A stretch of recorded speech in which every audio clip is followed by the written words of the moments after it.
Olá galera, sou o professor Alex e hoje a gente vai estar falando aí sobre técnica de desenho, né? Eu sou professor de artes e a respeito de técnica de desenho eu vou estar mostrando os slides mais para frente aí, contando um pouco como tem um processo de fazer um rosto de perfil, certo? Que é algo bem simples, né? Mas geralmente exige um pouco do artista aí, principalmente nessa questão do esboço. Então, na realidade, quando você constrói um esboço, um bom desenho, sai através de um bom esboço, aí sim você vai estar construindo aí, né, o rosto mais sombreado, usando essa técnica de luz e sombra, certo? Mas antes da gente começar, eu queria fazer um embasamento teórico sobre a frontalidade, mostrar um pouco para vocês também que da onde começou essa ideia de fazer o rosto de perfil. Lógico que já existia, desde as pinturas rupestres eles desenhavam de perfil, às vezes de frente, não tinha um padrão, né? Mas os egípcios, eles acreditavam nesse padrão. Então, os artistas não tinham tanta liberdade assim para poder expressar. Eu vou estar explicando aí isso daí um pouquinho mais para frente para vocês, mas a gente vai tentar entender um pouco sobre a arte egípcia para a gente chegar na técnica de desenho de perfil a respeito de frontalidade, certo? Então a arte egípcia, pessoal, ela nasceu aí 3.000 anos antes de Cristo. Está ligada à religiosidade, visto que a maior parte de suas estátuas, pinturas, monumentos e obras arquitetônicas se manifestam em temas religiosos. Então, era praticamente aí 100% ligado à prática religiosa, certo? Então, tanto quanto o faraó e os desenhistas, os artistas daquela época, eles se empenhavam bastante. Na realidade, eles não tinham muito a liberdade de expressão, de poder construir algo, né? Eles seguiam uma espécie de padrão, e principalmente esse padrão de frontalidade que é desenhar de lado, né? De um rosto de perfil, o corpo, enfim, né? Então existia várias formas aí que eu vou estar explicando para vocês, certo? Então, a arte funerária, ela era de extrema importância para o antigo Egito, certo? E geralmente, pessoal, assim no interior dos templos, bem como as peças, os espaços relacionados com o culto dos mortos, era artisticamente elaborado, certo? Então, os túmulos são um dos aspectos mais representativos da arte egípcia, como você pode observar aí nessa imagem que está mostrando aí, né, uma múmia, né? Então, está mumificada aí, né? E geralmente, nos sarcófagos eles acabavam contando uma espécie de história em quadrinhos, né? O que o faraó passou aqui na Terra, e toda essa questão até chegar no outro lado, né? No outro lado do mundo aí, eles acreditavam muito nessa questão da espiritualidade, certo? Então, isso porque os egípcios, na realidade, acreditavam na imortalidade mesmo, tá, pessoal? Então, na imortalidade da alma, o que ela poderia sofrer eternamente, assim, no caso, certo? Então, eles acabavam mumificando, que era uma espécie de ritual, né, deles, é, e o corpo não poderia ser profanado, né? Então, no caso. Então, daí decorre, pessoal, a mumificação e o caráter monumental. E o local onde as múmias eram colocadas, cujo objetivo, na realidade, estavam voltados para proteger eternamente, né? Proteger de tudo que o mal poderia fazer aí sobre essas múmias, né? No caso, alguns estudiosos falam que geralmente até mesmo as pessoas que serviam o faraó, né? Eles eram enterrados juntos. Então tem várias curiosidades aí sobre os egípcios, né? Que era um povo aí que revolucionou tanto com a pintura, querendo ou não, é um estilo artístico bem conceituado, né?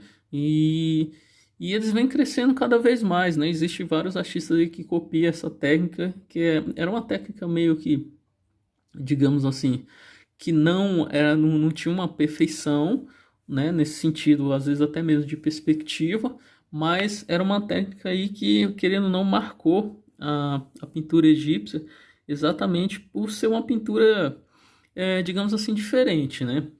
Então, no caso, aí como vocês podem observar a imagem, né? Então, são algumas referências que alguns pesquisadores, alguns historiadores acabaram desenterrando e mostrando como era contada a história egípcia, como era contado na história do faraó. Então o faraó, pessoal, ele contratava artistas para desenhar e pintar nas paredes, nas pirâmides, certo?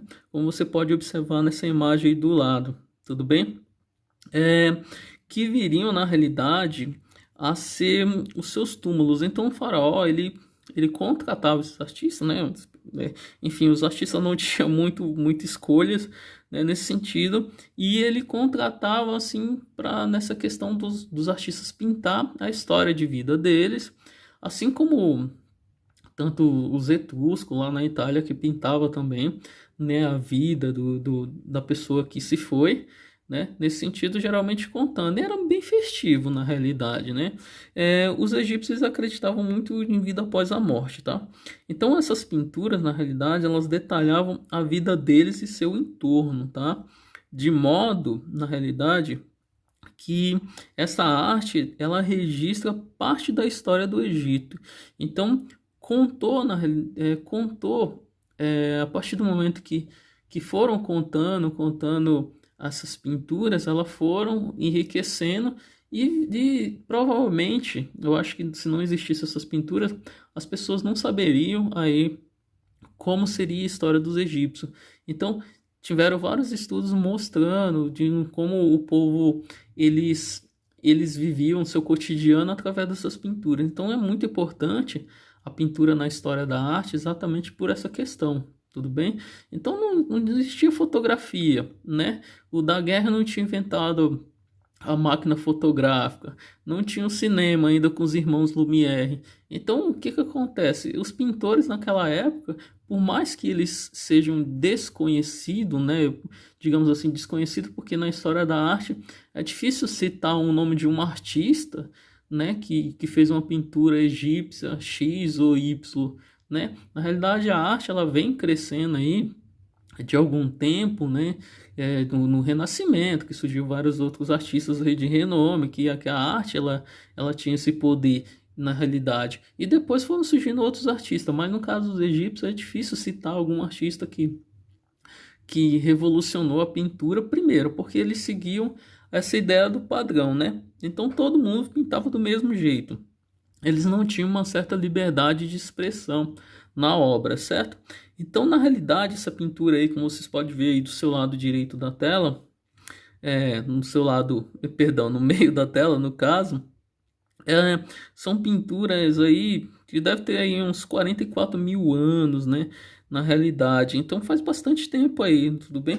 Então, né, na realidade era para mostrar o que acontecia sobre a sociedade, como vivia. Geralmente era mais ou menos culto ao faraó também, certo? Então, para dar continuidade aqui, aí você pode notar que nessa sociedade, pessoal, eles produziam de uma forma meio que padronizada e não havia espaço para criatividade, certo? Não tinha sentido nenhum o artista ele ter a criatividade dele, ele criar algo, né? Eu queria que vocês observassem também nessa questão da perspectiva. Dá uma olhadinha aí na tela, onde mostra, né? Geralmente a pessoa maior, ela tem um poder aquisitivo, né?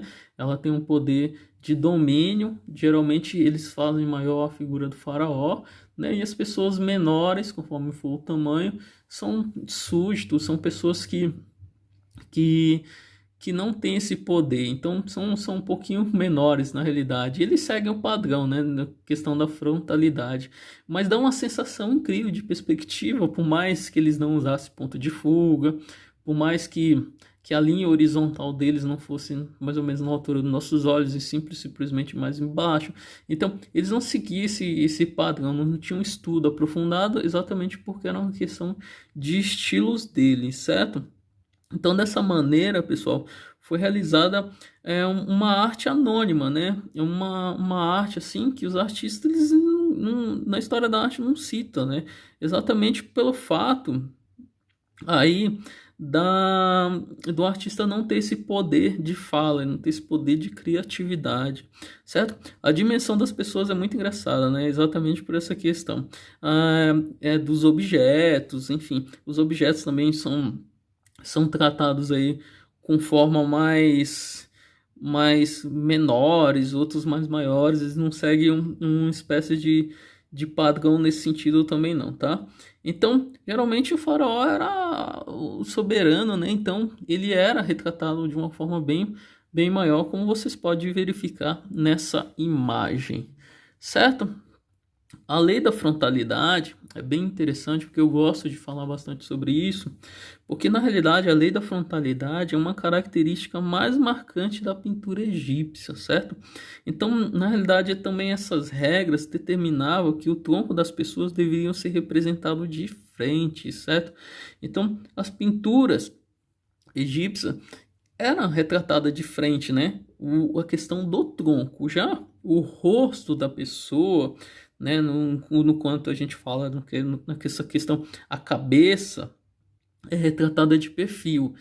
E as pernas, né, e o pé, no caso, é exibido de perfil. Aí você me pergunta, professor, mas por que as pessoas eram retratadas de perfil? Mas não tem sentido, né, eles fazer as pessoas nesse perfil. Agora eu queria que vocês imaginassem, a partir do momento que você vai fazer um desenho da pessoa de frente, você não tem dimensão do tamanho do formato da cabeça dela. Então você não tem dimensão do formato do nariz da pessoa. Então, quando vocês observam essa imagem, o nariz você pode ver nitidamente o tamanho dele, você pode ver o formato da orelha, mesmo o olho sendo mesmo o rosto sendo retratado de perfil, o olho egípcio é retratado de frente. Então são algumas regrinhas básicas. Eu costumo dar bastante o exemplo de quando você vai desenhar um pé, né? O pé, por exemplo, né? No caso os egípcios faziam, eles desenhavam de perfil exatamente também para mostrar, né, o tamanho que seria o pé da pessoa. Então tem alguns significados, né? Eles gostavam de desenhar o tronco de frente, que era um estilo dele, a cabeça de perfil e os pés geralmente era de perfil também, certo? Eles seguiam uma regra aí, um termo mais pictórico, né, na palavra, né, e tinha um contorno também, né? Eles gostavam bastante de usar umas cores mais fortes, mais vibrantes, mais chamativas. Na realidade, essa questão do pigmento da época, né, que geralmente era pigmentos naturais, certo? Então, para a gente dar continuidade aqui, galera, geralmente quando a gente vai fazer uma cabeça de perfil, a gente segue esse critério. Você vem fazendo um círculo, né? Geralmente as pessoas usam compasso. Você pode simplesmente colocar o lápis no meio da folha, junto com a mão, né? No caso, segurando o lápis, e você girar a folha, você consegue fazer um círculo perfeito. Ou simplesmente você usa o compasso, né? E tem essa ideia aí de um formato bem legal, porque a partir do momento que você faz o círculo, e o círculo geralmente não precisa sair tão perfeito, mas é importante vocês desenhar o máximo parecido com um círculo, porque isso vai ajudar no formato da cabeça, certo? Então tem esse formato aí do círculo, depois você vai traçando algumas linhas exatamente para poder identificar o formato do rosto, tá? É um critério bem legal, porque geralmente quando você vai criar uma história em quadrinhos e você tem que criar um personagem, então você vai ter que desenhar o personagem de frente, de perfil para o lado esquerdo, de perfil para o lado direito e de costa. Então você segue esses 4 desenhos aí para poder montar um personagem. Depois que você fizer esse passo, aí sim você vai criar um movimento do personagem, criar uma narrativa em cima, criar um roteiro, né? Criar uma característica psicológica, enfim, física, acessórios. Você vai seguir vários critérios aí para você fazer um personagem. E na realidade, esse desenho aí só é o formato da cabeça, só para mostrar, né, como a gente consegue construir algo através de um esboço bem simples. Lembrando que um bom desenho ele sai através de um bom esboço mesmo, na realidade. Então, até mesmo uma boa pintura ela sai através do bom esboço. Então, não adianta esboçar na pressa, né? Não adianta ter um traço mais rápido, né, nesse sentido. É saber raciocinar de onde vai ficar o formato do rosto.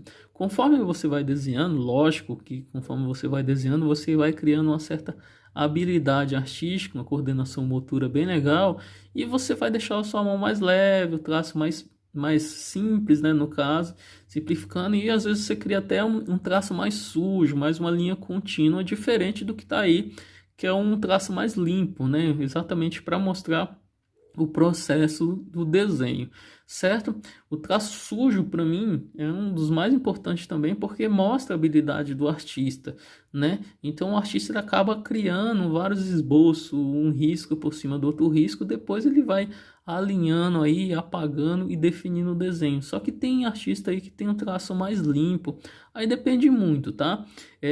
Não tem como falar que o traço mais sujo ou o traço mais limpo tá certo. Não tem essa. Cada artista tem um jeito. Mas uma característica para quem está começando a desenhar, pelo menos eu falo assim, por uma experiência própria, né? Eu acho que é importante a gente começar com um traço mais limpo. Eu acho que quando você tem um traço onde suja bastante, onde tem bastante linha, talvez confunde mais a cabeça do artista na hora. Então, talvez um traço mais simplificado, né? Quanto mais simples, melhor. E depois, lógico que vai entrando uma riqueza de detalhes, sombreamento, luz e sombra, né? No caso, um traço mais rachurado. Então, lógico que a gente vai criando nossa linguagem mais técnica aí nessa questão do desenho. Vai criando tanto de frente, perfil. A gente vai criando uma ideia também de escoço. O escoço é bem legal, eu gosto bastante dessa técnica, onde mostra de ângulos diferentes, né? Um ângulo onde também a pessoa parece estar um pouco menor, né? Então, só para a gente dar continuidade, galera, aqui no caso, na ideia, quando você fez o primeiro esboço, né, do círculo, já o formato da cabeça, aí sim você vai traçar aí com duas linhas retas, certo? Então, marque na qual parte você vai desenhar o nariz, certo? O nariz de perfil e, no caso, os lábios e o queixos. Então, a gente vai construindo o desenho através de simples linhas, né? Então, na realidade, é um estudo meio que matemática, não como o homem vitruviano aí do Da Vinci, né? Mas é um esboço aí onde você consegue construir um desenho de uma forma mais simplificada, certo?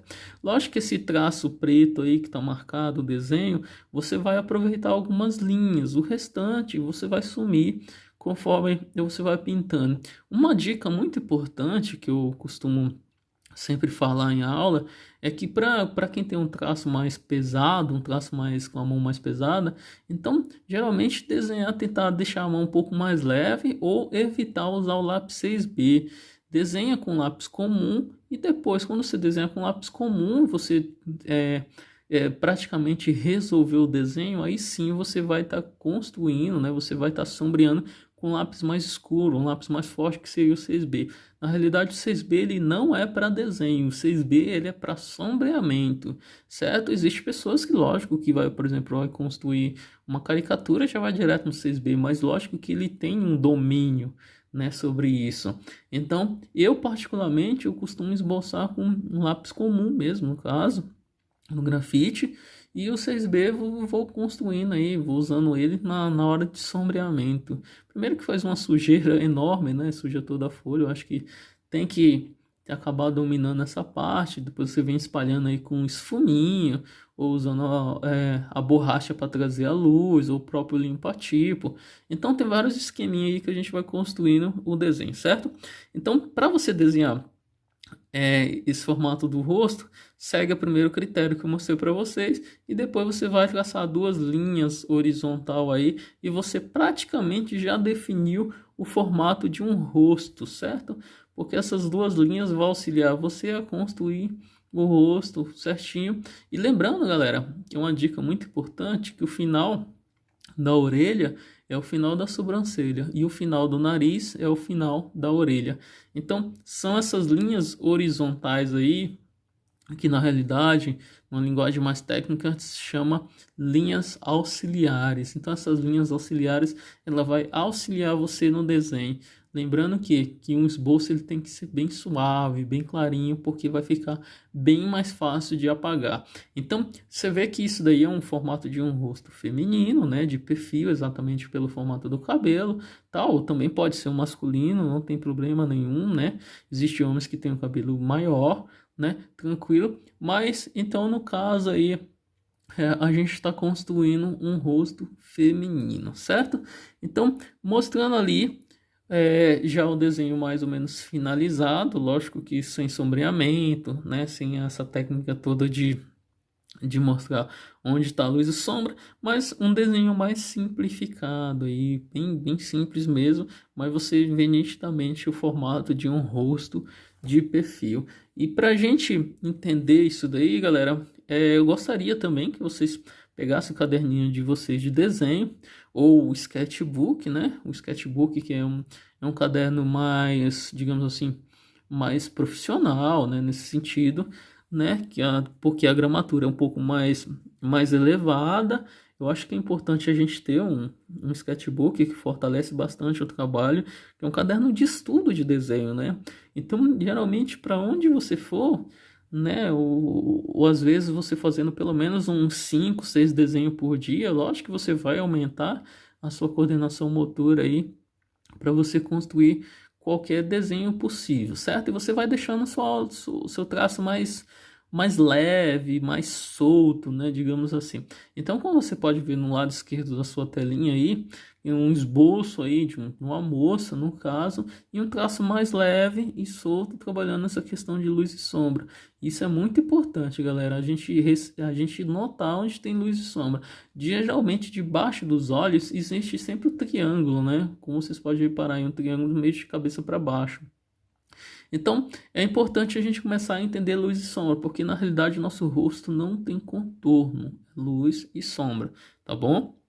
Então, tem um exemplo aí do seu lado direito da tela, onde mostra, né, um traço mais forte, mais com a linha contínua, né? Então, geralmente quando a gente faz isso, é uma segurança enorme, né? Então, varia muito. Eu trouxe essas duas imagens para vocês porque eu queria mostrar dois traços totalmente diferentes. Um traço mais claro, mais suave, lógico que bem definido, trazendo luz e sombra, e um outro traço mais solto, né? Mais forte, um mais delicado e um outro totalmente mais grosso, só que com firmeza, né? Mostrando que realmente o artista domina a técnica nesse sentido, certo? Então, a gente está finalizando aqui essa aula, com videoaula, falando exatamente sobre o rosto de perfil, e chegou a hora de vocês tentar fazer um rosto de perfil aí, mostrando exatamente o que você aprendeu sobre essa questão, né, de desenhar de perfil, certo? Então, eu vou ficando por aqui com esse vídeo aula. Até breve, galera. Um grande abraço e fica com Deus. Até mais, tá?